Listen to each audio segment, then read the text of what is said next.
My spouse abandoned me in the downpour, 37 miles away. He claimed I required discipline, yet I made no protest. I simply observed him leaving. A dark truck then arrived swiftly. My personal guard emerged, composed and prepared. I grinned as I entered. His harshness was over. This marked his final misstep. Can you imagine being abandoned in the middle of nowhere 37 miles from your home, just because you dared to ask your husband a simple question? My husband Andrew thought he was teaching me a lesson that night, leaving me alone at a desolate rest stop, the rain just starting to fall. But what he didn't know was that I was the one setting the trap, and I'd been recording everything for 8 long months. And my brother Marcus was already waiting just out of sight, ready for my signal. Andrew's sleek Mercedes pulled up, the engine still running. "Get out," he snapped, not even looking at me. His voice was colder than the gathering storm. "You need a lesson, Amanda. Walking home might teach you some respect." 37 miles. He'd calculated it perfectly, too far for an Uber, too remote for public transport. He wanted me broken. I turned in the leather seat, trying to keep my voice steady, letting my phone capture every single word. His jaw was set in that familiar line of self-satisfied cruelty, the one he wore when he'd just closed a particularly ruthless deal at his hedge fund. Just 3 hours earlier, we'd been sitting at Morton's Steakhouse, supposedly celebrating our anniversary. Now he was ditching me on a remote stretch of highway, all because I dared to ask why $10,000 had vanished from our joint account. "You're seriously doing this?" I asked, my voice barely a whisper but firm. "Actions have consequences, Amanda," he sneered. "You went behind my back, called my accountant, embarrassed me with your paranoid questions. Maybe a long walk in the rain will remind you who manages the money in this family." My mind flashed to the pearl earring I'd found under our bed 2 days ago. Nain's earring. The $10,000 probably bought her something pretty, but I didn't mention it. Not yet. Everything had to happen in the right order, just as Marcus and I had rehearsed. "It's going to storm," I said, gesturing at the darkening sky. "Then you'd better start walking." He drummed his fingers against the steering wheel. "Unless you want to apologize right now and admit you were wrong." 6 months ago I would have crumbled. 6 months ago I still believed our marriage could be saved. That was before I'd found the second set of books for his company, before the mysterious withdrawals, before discovering he'd been slowly transferring our assets into accounts only he controlled. The moment I started asking questions, he turned vicious. Tonight, this cruel abandonment was his escalation. But it was also his biggest mistake. "I'll walk," I said and opened the door. "Smart choice," he replied, a smirk playing on his lips. "Maybe by the time you get home, you'll remember your place." I stepped out onto the cracked asphalt.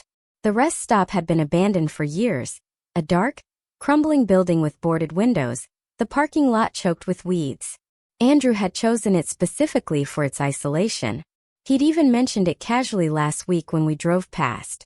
"Imagine being stranded here," he'd said, "miles from anywhere." That's when it clicked. That's when I knew exactly what he was planning.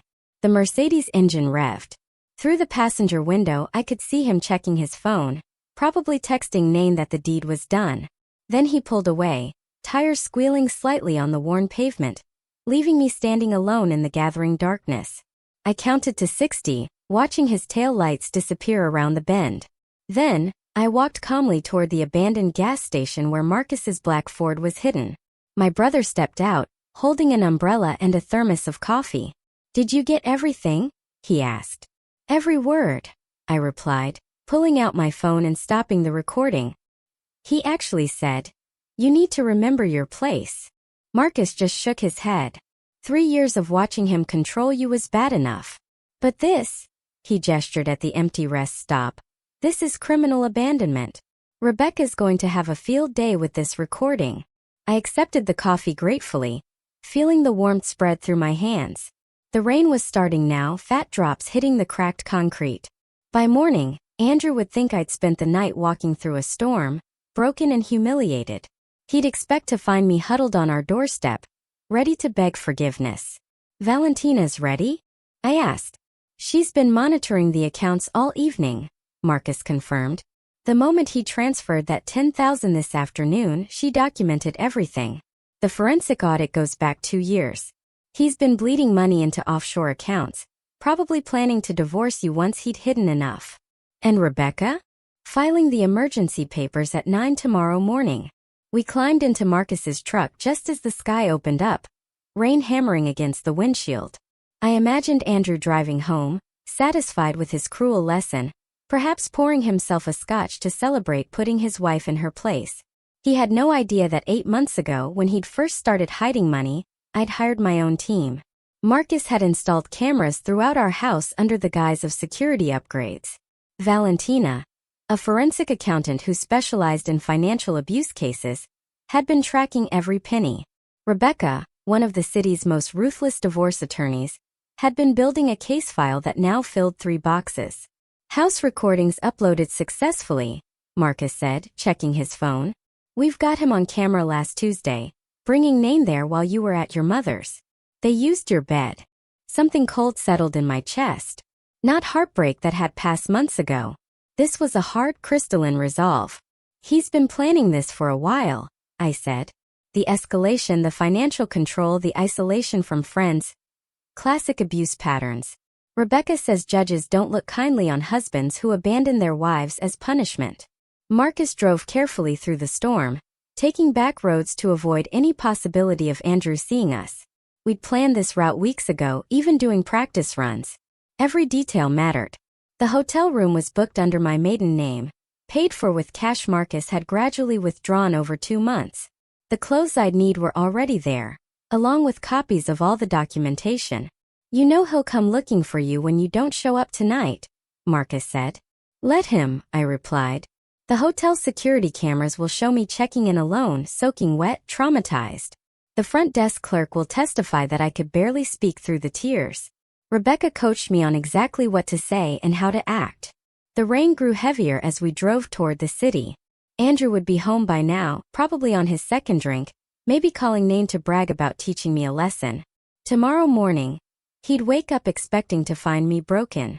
Instead, he'd find his assets frozen, his office locked, and federal investigators waiting to discuss the discrepancies Valentina had uncovered in his hedge fund's books. Are you ready for this? Marcus asked as the hotel came into view. I thought about the woman I'd been 3 years ago, independent and successful, before Andrew had systematically dismantled my life. I thought about the recording on my phone, his cold voice telling me to get out and walk 37 miles in a storm. I thought about Nain's earring and the empty bank accounts and the prenup he'd hidden in his office that would have left me with nothing. I've been ready for 8 months, I said. He just gave me the final piece of evidence I needed. Marcus pulled up to the hotel's side entrance. I grabbed the small bag we'd prepared, just enough to look like I'd escaped with nothing, and stepped out into the rain. It was time to play the part of the traumatized wife, abandoned and afraid. Tomorrow, Andrew would learn who really needed a lesson. The hotel lobby felt impossibly bright after the darkness outside. Water dripped from my hair onto the marble floor as I approached the front desk, my hands shaking just enough to be convincing. The night clerk, a young woman with kind eyes, immediately reached for a stack of towels. Oh my goodness! Are you all right? She rushed around the counter, wrapping a towel around my shoulders. My husband, I managed, letting my voice crack. He left me at a rest stop. In the storm. I had to walk for miles before someone helped me. Her face shifted from concern to horror. Perfect. Every word would be documented in the hotel's incident report, just as Rebecca had instructed. The clerk guided me to a chair and brought me hot tea while processing my check-in. I gave her my maiden name, Amanda Harrison, and paid with the emergency credit card I'd opened 6 months ago, the one Andrew knew nothing about. Room 412 was small but clean, overlooking the city lights blurred by rain. I locked the door, put the chain on, and finally allowed myself to breathe. Then I pulled out my second phone, the one Marcus had given me, and played back the recording from the car. Andrew's voice filled the room, cold and measured. You think you're so clever, don't you? Calling my accountant behind my back. Asking questions about our finances like you'd understand the answers. My own voice, carefully controlled, replied, It's our money, Andrew. I have a right to know where it's going. Our money. His laugh was sharp, condescending. I earn it. I manage it. You spend it on overpriced groceries and those ridiculous charity luncheons. $70 for organic vegetables last week, Amanda. $70. I remembered that shopping trip. I'd bought ingredients for the dinner party he'd insisted on hosting for his clients. The same dinner where he'd spent $800 on wine without blinking. The recording continued. You embarrassed me at the Morrisons' party, contradicting me about the European markets in front of my colleagues. Where did you even get those opinions? Some morning talk show. I have an MBA from Northwestern, Andrew, I said on the recording. I worked in financial services for 5 years before we met. Before I rescued you from that mediocre career, you mean? You were analyzing penny stocks at a third-tier firm. I gave you a life you never could have achieved on your own.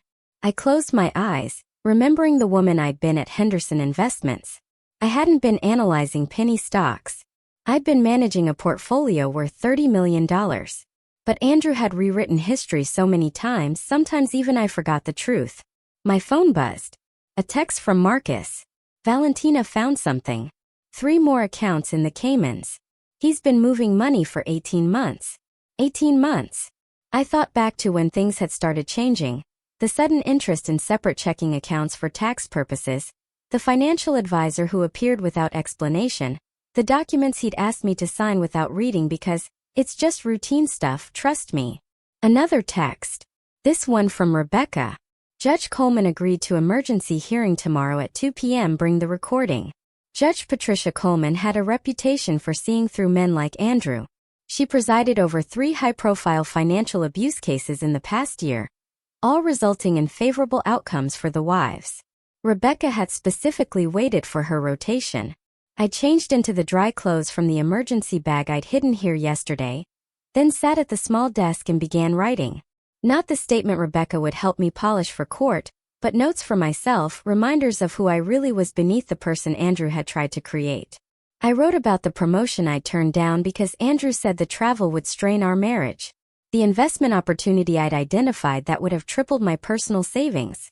If I'd still had personal savings. The friendship with my college roommate that ended when Andrew convinced me she was jealous of our happiness. My phone rang. Andrew's ringtone. I let it go to voicemail, then played the message on speaker, recording it with my second phone. Amanda, this is ridiculous. It's been 3 hours. The lesson's been learned, okay? Call me back and I'll come get you. Don't make this worse than it needs to be. 10 minutes later, another call. This time his voice was harder. I know you have your phone. Stop being childish and call me back. If you're trying to worry me, it's not working. I'm going to bed. You can find your own way home. But I could hear the edge creeping in. He was starting to realize something was off. I'd always called by now, always apologized, always came crawling back. The silence was breaking his script. At midnight, Nain called. I almost didn't recognize the number. But something made me answer, staying silent. Hello, Amanda? Her voice was uncertain. Andrew asked me to call you. He's worried. He said you two had a fight and you're not answering his calls. He wants you to know he's sorry and you should come home. Andrew never apologized, never admitted fault. That he'd sent his mistress to deliver a fake apology showed just how off balance he was. I hung up without speaking. By 1 a.m, the calls were coming every 15 minutes. Andrew, his mother Margaret, even his business partner James. I documented every single one. Their numbers, their times, their increasingly frantic messages.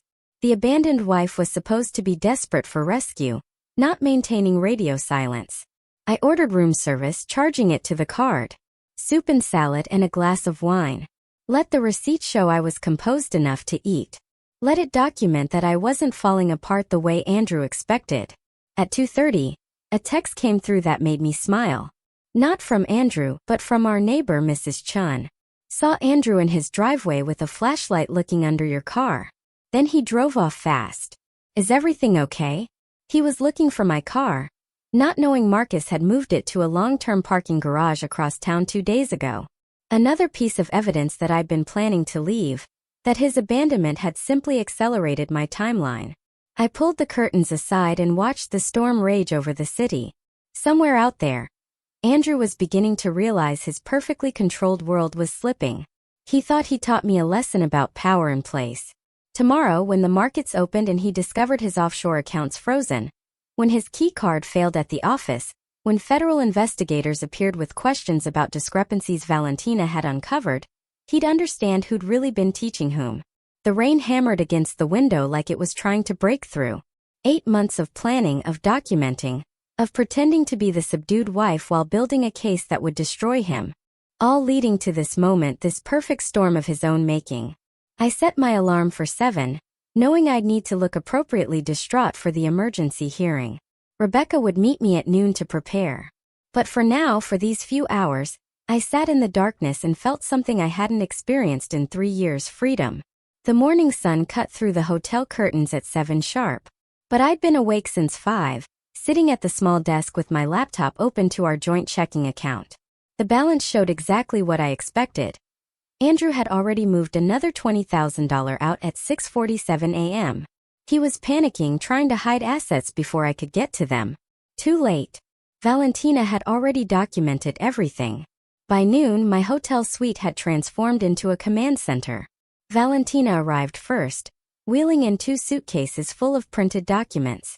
Her usually perfect makeup was slightly smudged from working through the night. She spread everything across the dining table methodically. Bank statements, wire transfer records, falsified tax documents, each stack labeled with color-coded tabs. "The Cayman accounts are frozen as of 9 this morning," she said, pulling up a spreadsheet on her laptop. "Andrew tried to access them at dawn. 3 failed attempts. He's probably destroying his office right now." Rebecca walked in next, her phone pressed to her ear, speaking in rapid legal terms I only half understood. She ended the call and turned to me with an expression of grim satisfaction. "Judge Coleman moved our hearing to 1 o'clock. She wants to address this immediately. Also, Andrew hired Richard Blackwood." "The shark?" Marcus asked, entering with a box of surveillance equipment. "The same one who got that pharmaceutical executive off last year?" "The very same," Rebecca confirmed. "Blackwood doesn't come cheap. Andrew must have liquidated something significant to afford him." I felt a flutter of concern, but Rebecca placed a steady hand on my shoulder. "Blackwood's good, but he can't argue with video evidence and financial records. Plus, he's walking into this cold. We've had 8 months to prepare." Marcus connected his laptop to the television and pulled up the surveillance footage from our home. "I've compiled the highlights, if you can call them that. Fair warning, Amanda, this isn't easy to watch." The first clip showed Andrew in his study at 2 a.m. 3 weeks ago. I'd been asleep upstairs, knocked out by the sleeping pills he'd started suggesting I take for my anxiety. On screen, Andrew carefully photographed documents from our safe, then placed them back exactly as they were. The documents were our joint investment portfolios, my mother's power of attorney forms, and the deed to the lake house my grandmother had left me. "He's been building a duplicate file," Valentina explained, "creating forgeries with subtle changes. If you hadn't caught this, he could have slowly replaced the originals." The next clip was worse. Andrew and Nain in our living room 2 months ago when he told me he was at a client dinner. She was wearing my robe, the silk one from our honeymoon in Paris. They were laughing about something on his phone. "Turn the volume up," I said, though my stomach turned. Andrew's voice filled the room. She actually believed me when I said the conference was mandatory. "I've trained her well. A few more months and I'll have everything transferred. Then we can stop this charade." Nain's giggle was like nails on glass. "The prenup really says she gets nothing? The prenup's irrelevant. She'll never fight it. Amanda doesn't have the spine. By the time she realizes what's happening, we'll be in Costa Rica and she'll be too broken to do anything about it." Marcus paused the video. The room was silent except for the hum of the air conditioning. I stood up, walked to the window and stared at the city below. Somewhere out there, Andrew was probably in his office trying to figure out why his computer access was revoked, why his assistant couldn't reach the bank, why everything was falling apart. "There's more," Marcus said quietly. "Do you want to see it?" I nodded.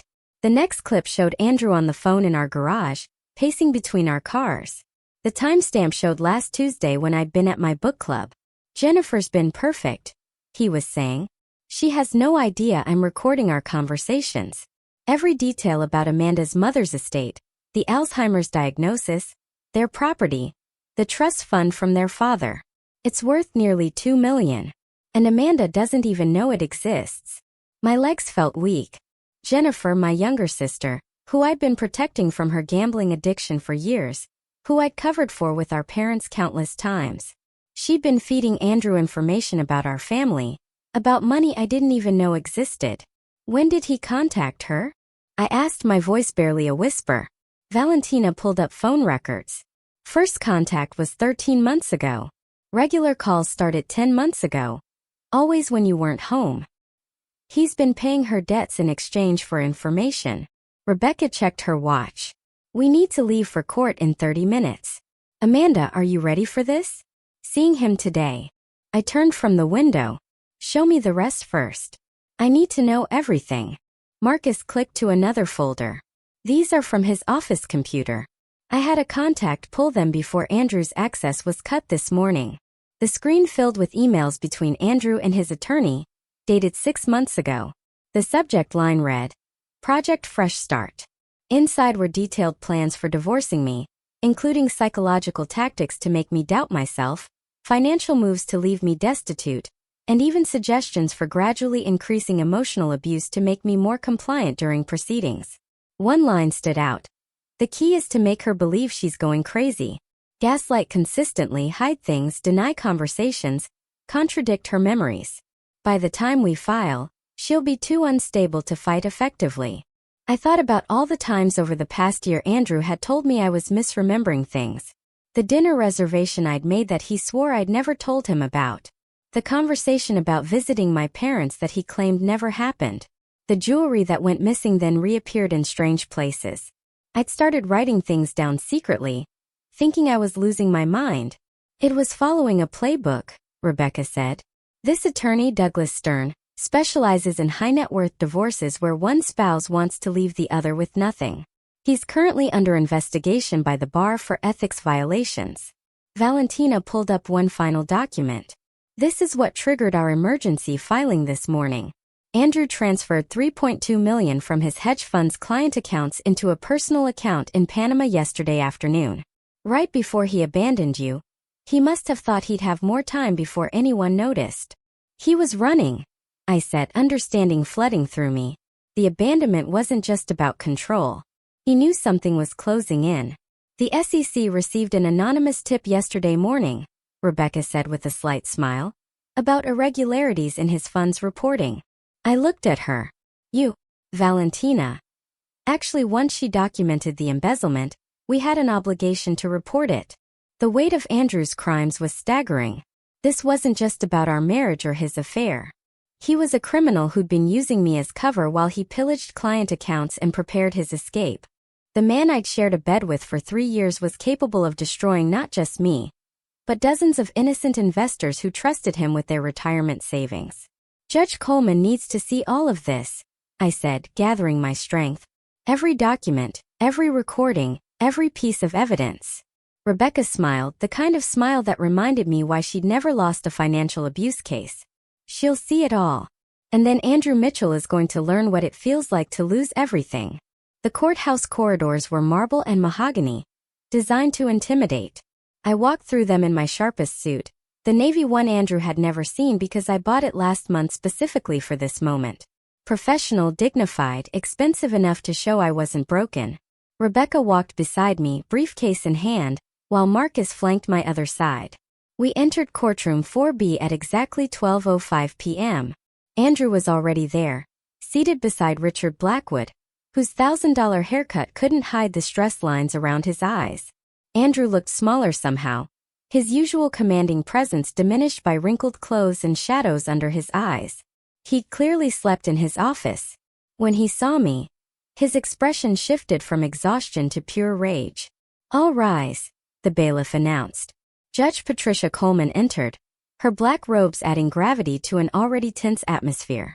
She took her seat and immediately began reviewing the documents before her, reading glasses perched on her nose.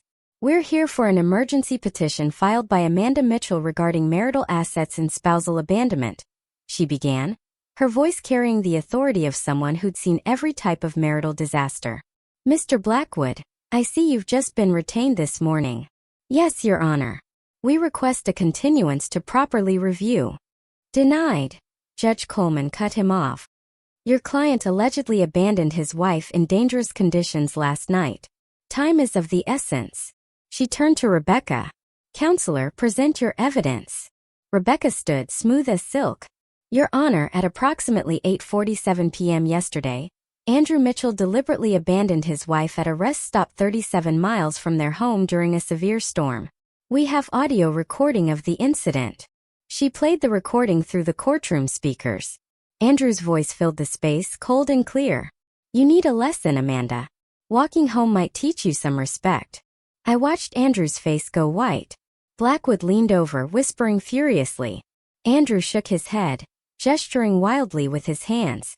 Furthermore, Rebecca continued, Mr. Mitchell has been systematically hiding marital assets for 18 months. We have documentation of offshore accounts totaling $8 million and evidence of embezzlement from his hedge fund, totaling $3.2 million. Objection. Blackwood stood. These are unsubstantiated allegations. Then let's substantiate them, Rebecca said calmly, producing a stack of bank documents. Exhibit A through F, Your Honor. Wire transfers to accounts in the Cayman Islands, all initiated by Mr. Mitchell without his wife's knowledge or consent. Judge Coleman reviewed the documents, her expression growing darker with each page. Mr. Mitchell, did you abandon your wife last night? Andrew stood, straightening his tie. Your Honor, there was a misunderstanding. My wife and I had an argument. It's a yes or no question, Mr. Mitchell. I left her at a rest stop, but during a storm 37 miles from home, she had her phone. She could have called someone. The judge's eyebrows rose. How considerate of you. She turned back to Rebecca. Continue. Rebecca pulled up financial records on the courtroom screen. Mr. Mitchell has also been conducting an extramarital affair with his assistant, Nain Rodriguez, using marital funds to purchase gifts and fun trips. This includes a pearl necklace valued at $12,000, reported as stolen to insurance, but actually given to Miss Rodriguez. My phone buzzed. A text from Marcus. He's here.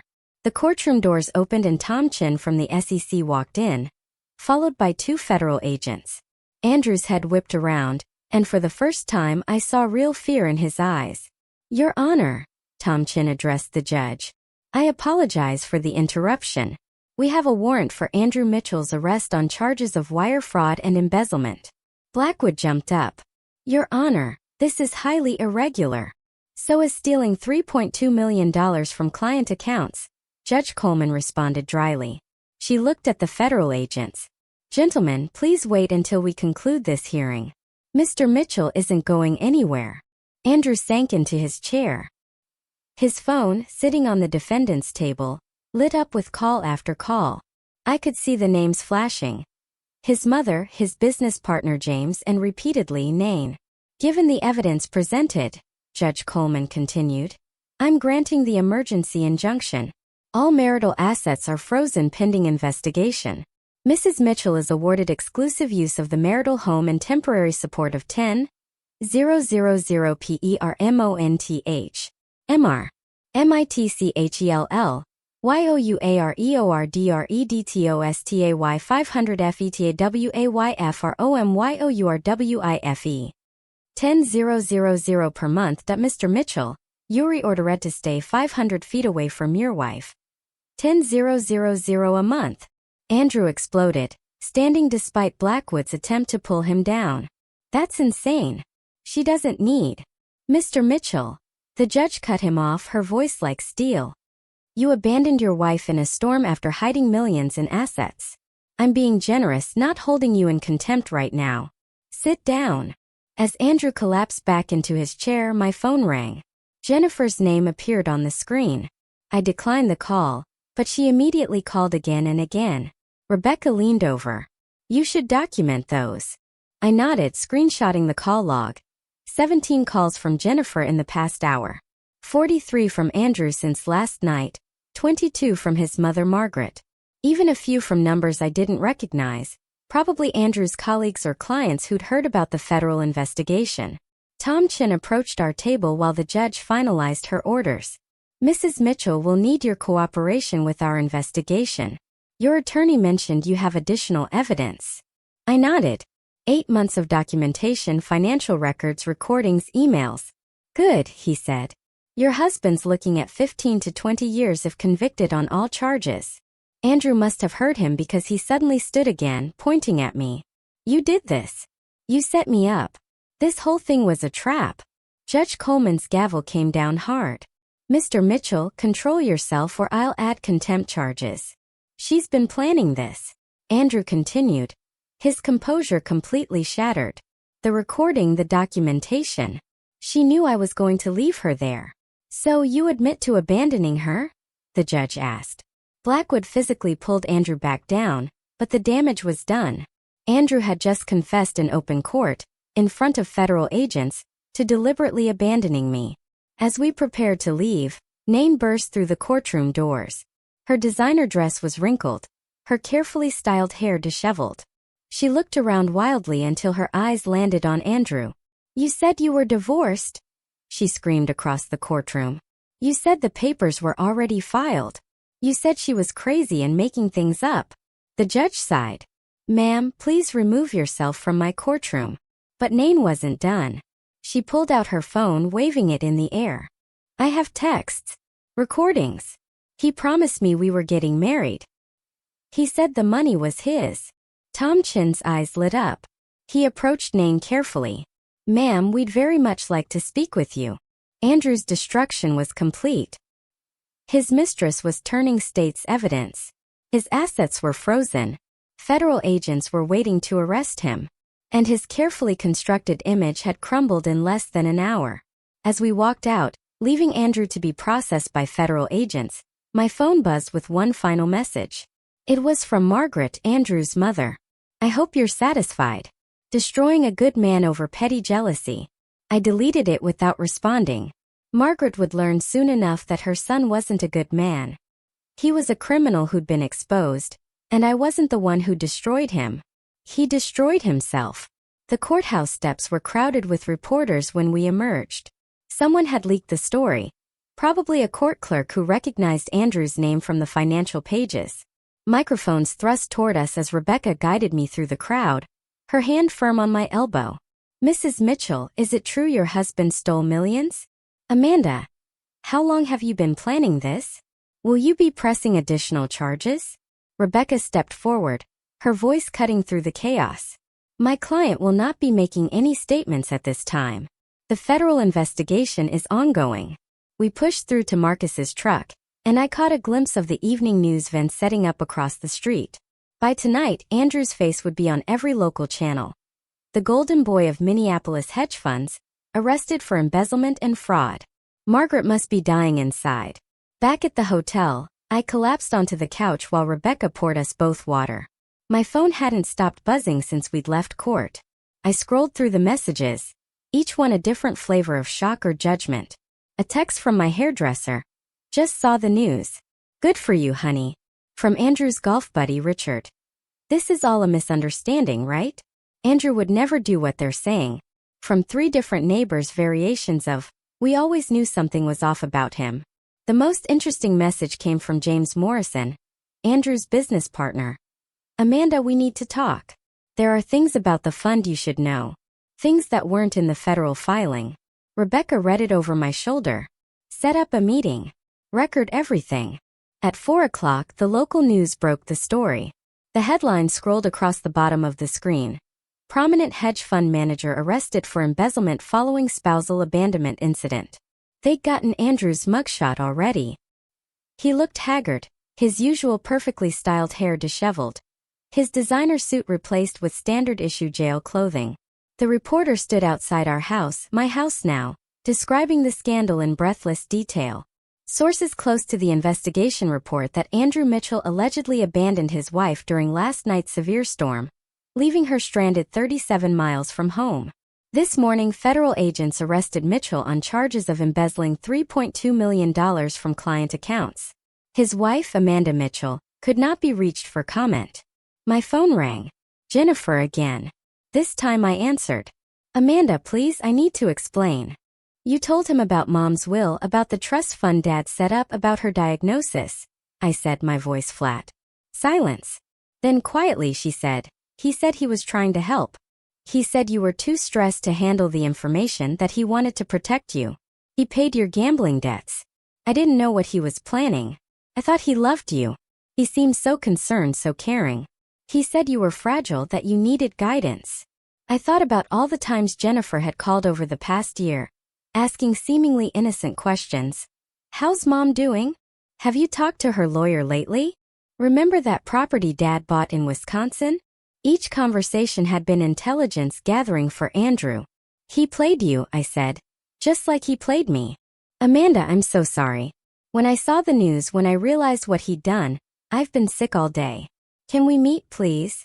Rebecca shook her head, but something in Jennifer's voice made me pause. She sounded genuinely broken, not just worried about consequences. Tomorrow, I said. Neutral location. You come alone. After I hung up, Marcus pulled up social media on his laptop. You need to see this. Andrew's company Facebook page was imploding. Clients were posting demands for their money back. Former employees were sharing stories of suspicious activities they'd witnessed. One woman wrote, "He fired me when I questioned missing funds last year. Now I know why." But the most devastating blow came from Nain. She'd gone nuclear on Instagram, posting screenshots of their text conversations, photos from their trips funded with stolen money, and a long caption detailing how Andrew had manipulated her into believing I was the villain. He told me his wife was emotionally disturbed, she wrote, that she refused to grant him a divorce, that she threatened to ruin him if he left. I believed every word because he was so convincing, so sophisticated. I was an idiot, but he was a master manipulator. The photos were damning. Andrew and Nain in first-class seats to Paris, champagne glasses raised. Andrew and Nain at the exact resort in Mexico, where we'd celebrated our 5th anniversary. Andrew and Nain in our bed. She'd actually posted that one, though Instagram quickly removed it. By 6 o'clock, Andrew's mother, Margaret, had released a statement through her lawyer. Rebecca read it aloud, barely containing her laughter. The Mitchell family is shocked by these allegations. We believe this is a coordinated attack orchestrated by a vindictive spouse seeking financial gain. Andrew Mitchell is an outstanding member of the community who has been victimized by a calculating woman who married him for his money. She's really going with that angle? Marcus asked, incredulous. After what everyone heard Nain say in court? My phone rang again. This time it was a number I didn't recognize. Against Rebecca's advice, I answered. Mrs. Mitchell, this is Patricia Hang from the Wall Street Journal. We're running a story about systematic fraud in boutique hedge funds. Your husband's case is part of a larger pattern we've been investigating. Would you be willing to share your experience? Rebecca took the phone. This is Amanda Mitchell's attorney. All press inquiries should be directed to my office. She hung up and turned to me. By tomorrow this will be national news. Andrew didn't just destroy himself. He's taking down an entire network of corrupt fund managers. The FBI is expanding their investigation. I walked to the window, looking out at the city lights. Somewhere in Federal Holding, Andrew was probably meeting with Blackwood, trying to figure out how to spin this. But there was no spinning video evidence, recorded confessions, and millions in stolen money. My phone lit up with one more message. This one from David Brennan, Andrew's biggest client. Mrs. Mitchell, I want you to know that several of us victims are pursuing civil suits against your husband. However, we want to be clear. You are not our target. We know you are a victim too. In fact, we'd like you to testify about what you observed. The irony was perfect. Andrew had spent years telling me I was too stupid to understand finance, too naive to grasp business. Now, his former clients wanted my testimony to help bury him. As the sun set over Minneapolis, painting the sky the color of justice, I realized that Andrew's public downfall was just beginning. Tomorrow there would be more headlines, more revelations, more people coming forward with stories about the man they trusted with their money. But tonight, for the first time in 3 years, I sat in peaceful silence. No longer afraid of his footsteps, his moods, his cruel words designed to keep me small. The man who'd abandoned me in the rain had created his own storm, and now he was drowning in it. The next morning brought a knock at my hotel door that I wasn't expecting. Through the peephole, I saw Jennifer standing in the hallway, her usually perfect appearance completely undone. Her hands shook as she clutched a manila envelope to her chest, and her eyes were red-rimmed from crying. I opened the door but didn't invite her in. I thought we agreed to meet at a neutral location. I couldn't wait, Amanda, please. There are things you need to know right now. Before the FBI talks to me this afternoon. Marcus appeared in the doorway of the adjoining room, alert and protective. I nodded to him that it was okay, then let Jennifer inside. She sat on the edge of the couch, placing the envelope on the coffee table with trembling fingers.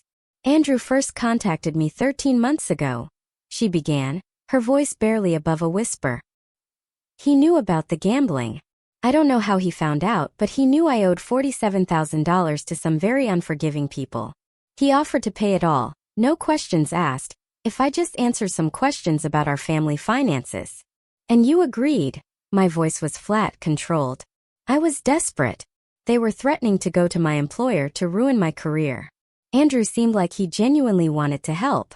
He said you were too proud to ask our parents for money, that he wanted to surprise you by solving family problems behind the scenes. She opened the envelope and pulled out a stack of printed emails. These are our conversations. Every one of them. I printed them all last night when I realized what he'd really been doing. I picked up the first email dated over a year ago.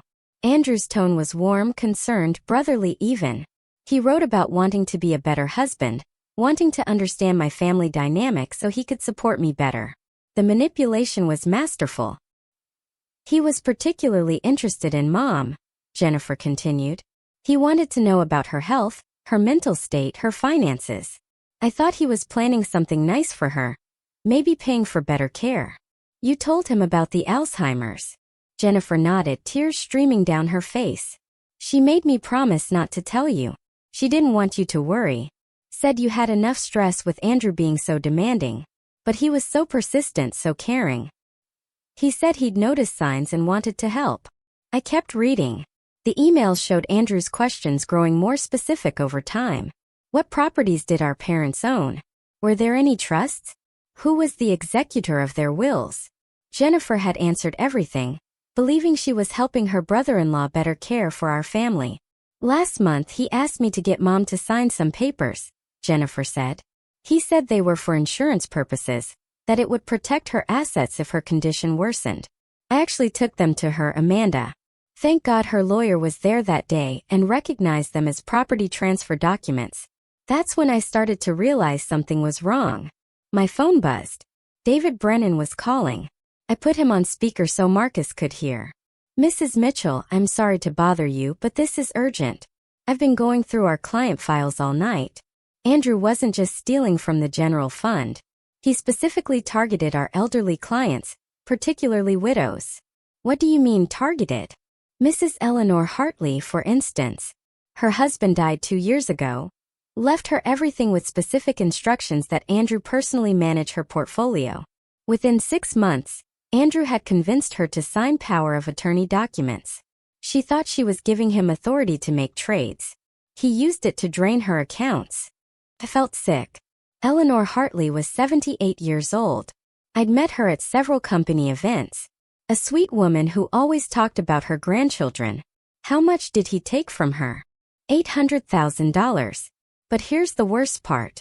He convinced her she was developing memory problems, that she was forgetting conversations about withdrawals she'd authorized. He gaslit an elderly woman into believing she had dementia. Marcus was already taking notes, documenting everything for Rebecca. This changed the entire scope of the case. Andrew wasn't just a white-collar criminal. He was a predator who specifically hunted vulnerable people. I have recordings, David continued. I started secretly recording our partnership meetings 2 years ago, when I noticed discrepancies. I was building a case to take to the authorities, but I was scared. Andrew had connections everywhere. But now that he's already in custody, I want to provide everything I have. After David hung up, Jennifer pulled out one more document from her envelope. There's something else about Dad's estate. Our father had died 5 years ago, leaving what we thought was a modest inheritance split between Jennifer and me. But the paper she handed me showed something different. A trust account in my name alone, established the year before he died. He knew about my gambling even then, Jennifer said quietly. He loved me, but he didn't trust me with money. So, he set this up for you with Mom as the trustee. It's worth about $2 million. Andrew found out about it through me, and he's been trying to access it for months. I stared at the document. $2 million. My father had hidden it to protect it from both Jennifer's addiction and, unknowingly, from my husband's greed. The account was held at a small private bank in Wisconsin, one Andrew wouldn't have known about without Jennifer's information. We need to go see Mom, Jennifer said. Today. She's been holding on to something for you, something she wouldn't even tell me about. She said she was waiting for the right moment. An hour later, we sat in my mother's room at the memory care facility. She was having one of her increasingly rare clear days. Her eyes bright and focused as she held my hand. I knew what he was the first time I met him, she said, her voice stronger than it had been in months. The way he looked at our house, evaluating everything like he was cataloging assets. The way he steered conversations toward money. Your father saw it too. She reached into her bedside drawer and pulled out a small key. Safety deposit box. First National Bank on Hennepin. Your father put things there the week before he died. Documents. Evidence. Evidence of what, Mom? Andrew tried to forge your signature last year. Loan documents. Property transfers. The bank manager was your father's friend. He called me, sent me copies of everything. It's all in the box. I took the key feeling its weight. My father had been protecting me even from beyond the grave. And my mother had been standing guard over that protection, despite her declining memory.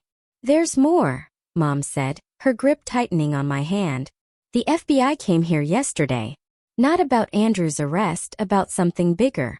They said his name came up in an investigation that's been running for 3 years. A network of fund managers who've been systematically defrauding elderly clients across 5 states. The room felt suddenly airless.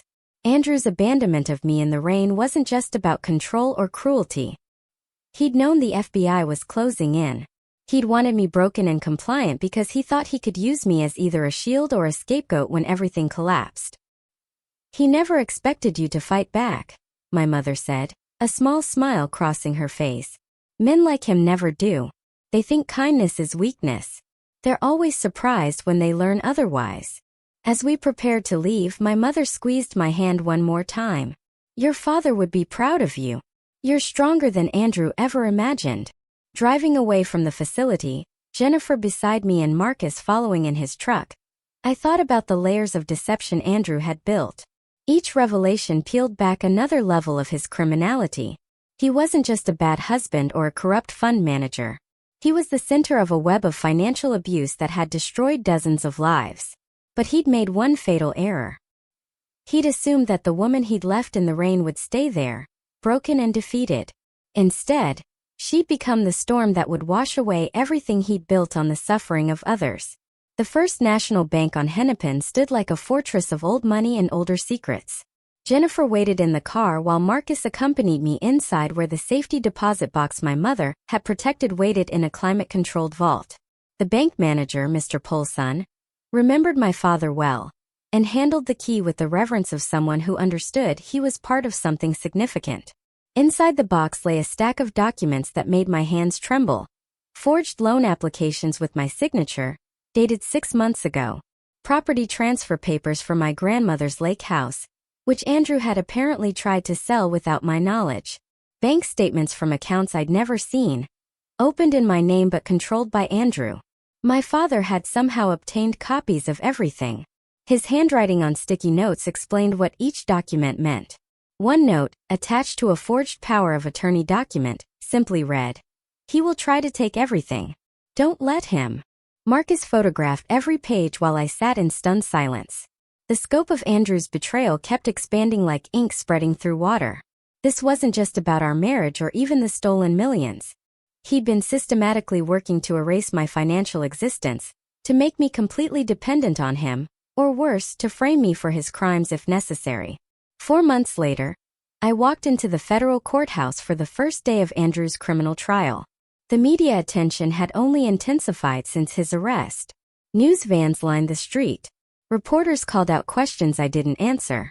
I wore a charcoal gray suit that had never seen the inside of our shared closet, bought specifically for this moment. Professional, dignified, expensive enough to show I wasn't broken. Andrew sat at the defendant's table in a suit that no longer fit properly. He'd lost weight in federal custody, and his formerly perfect hair had grown out awkwardly. When our eyes met across the courtroom, I smiled. The same serene smile I used to give him over morning coffee when he'd lecture me about my spending. But now that smile carried the weight of everything I knew, and everything he was about to lose. The prosecutor, Assistant U.S. Attorney Michael Torres, laid out the case methodically. 12 counts of wire fraud, 2 counts of elder abuse, 1 count of conspiracy to commit financial crimes. The evidence was overwhelming. Doctored books, hidden accounts, forged documents, recorded conversations where Andrew explicitly discussed stealing from clients. For 11 days, witness after witness took the stand. Elderly clients described how Andrew had convinced them to sign documents they didn't understand. Former employees testified about being ordered to falsify records. The forensic accountant walked the jury through the labyrinth of offshore accounts and shell companies Andrew had created. On day 12, the courtroom doors opened and Nain Rodriguez walked in. She looked nothing like the polished young woman who'd worn my grandmother's pearls. Her designer clothes had been replaced with a conservative dress, her elaborate hairstyle with a simple bun. She'd been granted immunity in exchange for her testimony, and she was about to bury Andrew with it. Ms. Rodriguez, the prosecutor began, how long were you romantically involved with the defendant? 18 months, Nain answered, her voice steady but quiet. And during that time, did Mr. Mitchell ever discuss his business practices with you? Yes, frequently. He thought it was amusing to explain how he was moving money around without anyone noticing. He called it playing three-dimensional chess while everyone else played checkers. She produced recordings from her phone, conversations where Andrew bragged about targeting elderly clients, about hiding money from me, about his plans to disappear to Costa Rica once he'd accumulated enough. In one recording, his voice clear and damning, he said, "Amanda's the perfect cover. Sweet, trusting, asks no questions. By the time she figures out what's happening, I'll be gone and she'll be left holding the bag." But Nain's most devastating revelation came near the end of her testimony. 3 weeks before his arrest, Andrew told me he was planning to leave me too. He had another woman in Costa Rica, someone he'd met online. He was going to abandon me, just like he abandoned his wife. The look on Andrew's face was worth every moment of pain he'd caused me. His jaw dropped. His attorney frantically whispered in his ear, but the damage was done. His mistress had just revealed that he'd been playing everyone, including her. The next day brought another shock. A young man named Christopher Walsh took the stand, 22 years old, with Andrew's same sharp jawline and calculating eyes. The prosecutor established his identity quickly. Andrew's son from a college relationship whose existence Andrew had hidden for over 2 decades. My mother has been receiving payments from Andrew Mitchell for 22 years, Christopher testified. $1,500 a month to keep quiet about my existence. She has records showing the money came from his client accounts. I watched Andrew shrink in his chair. As Christopher continued, he told my mother that if she ever contacted his family or went public, he'd destroy her reputation and ensure she never worked in finance again. She has that threat in writing. The prosecutor introduced 22 years of bank records, showing regular payments from the same accounts Andrew had been pillaging. He'd been stealing from elderly clients, not just for luxury and escape, but to hide the evidence of his past. Andrew's defense attorney tried to object, arguing this was prejudicial and irrelevant to the financial crimes. But Judge Coleman overruled him. It establishes a pattern of deception and financial malfeasance, spanning the defendant's entire adult life. On the final day of testimony, Andrew made the catastrophic decision to take the stand himself. Against his attorney's visible protests, he stood and walked to the witness box, still believing he could talk his way out of this. For 2 hours he tried to spin a narrative where he was the victim. He claimed I'd known about the affairs and approved. He insisted the elderly clients had authorized every transaction. He portrayed himself as a brilliant financial mind who'd simply made some bookkeeping errors. Then the prosecutor began his cross-examination, and Andrew's composure cracked like ice under pressure. When confronted with the recordings, he claimed they were taken out of context. When shown the forged documents, he suggested I might have created them. When presented with evidence of the hush money to Christopher's mother, he actually said, "That was a personal matter unrelated to my business." The jury deliberated for less than 3 hours. As the foreman stood to read the verdict, I held Marcus's hand on one side and Rebecca's on the other. On count 1 wire fraud we find the defendant guilty. On count 2 wire fraud we find the defendant guilty. By the time they reached count 15, Andrew had put his head in his hands. Guilty on all charges. The man who'd left me in the rain 37 miles from home was about to learn what real abandonment felt like. 2 weeks later we returned for sentencing.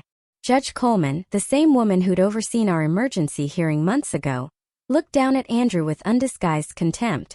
"Mr. Mitchell, you targeted the most vulnerable members of society. You betrayed the trust of clients, colleagues, and family. You showed no remorse, accepting no responsibility, even when confronted with overwhelming evidence of your crimes. This court sentences you to 96 months in federal prison, without the possibility of early release." 8 years. Andrew would spend 8 years behind bars. As the bailiffs prepared to lead him away, he turned to me one last time. "This isn't over," he mouthed.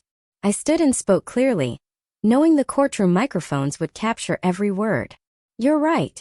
The civil suits start next month."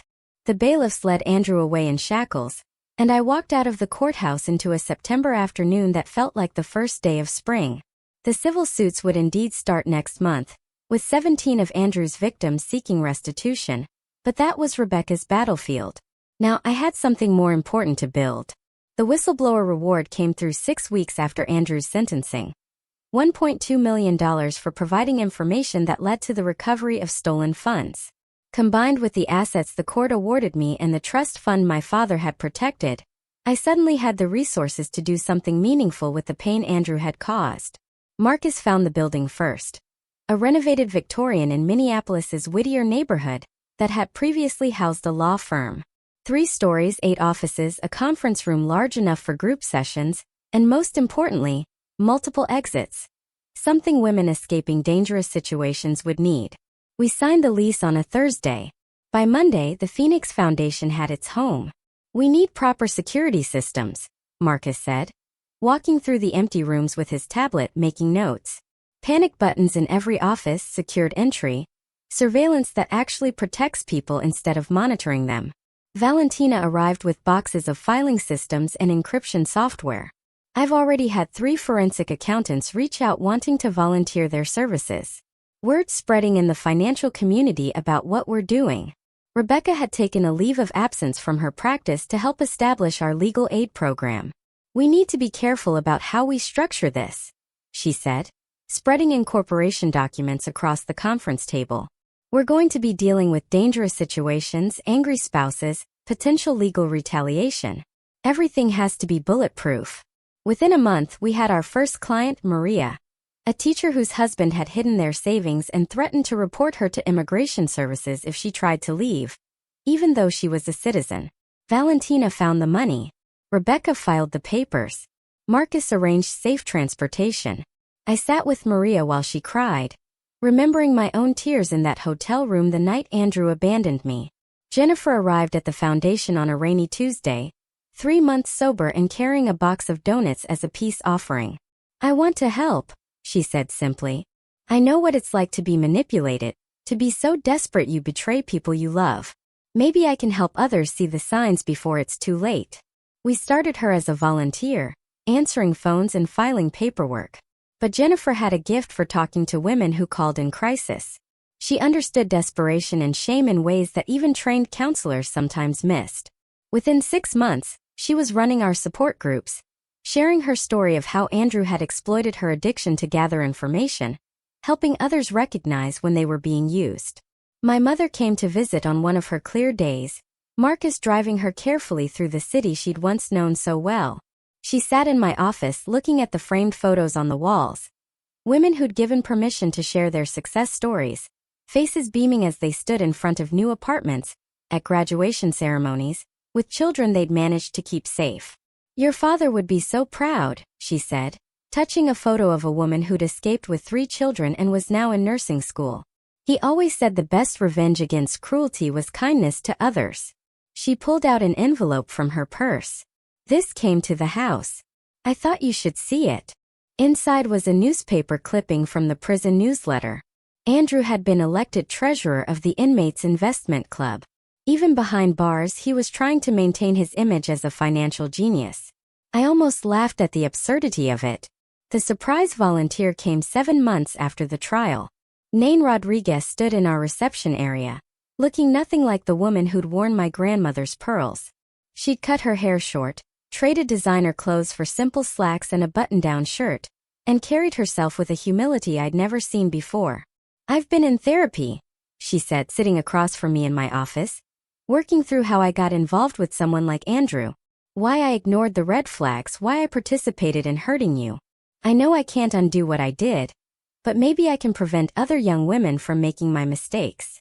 She started by speaking at colleges, warning business students about older men in power who promise career advancement in exchange for companionship.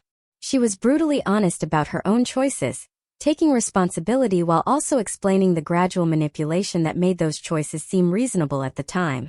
He made me feel special, she told a group of graduate students one evening. Like I was smarter and more sophisticated than other women my age. By the time I realized I was just another victim in his game, I was in too deep to see the exit.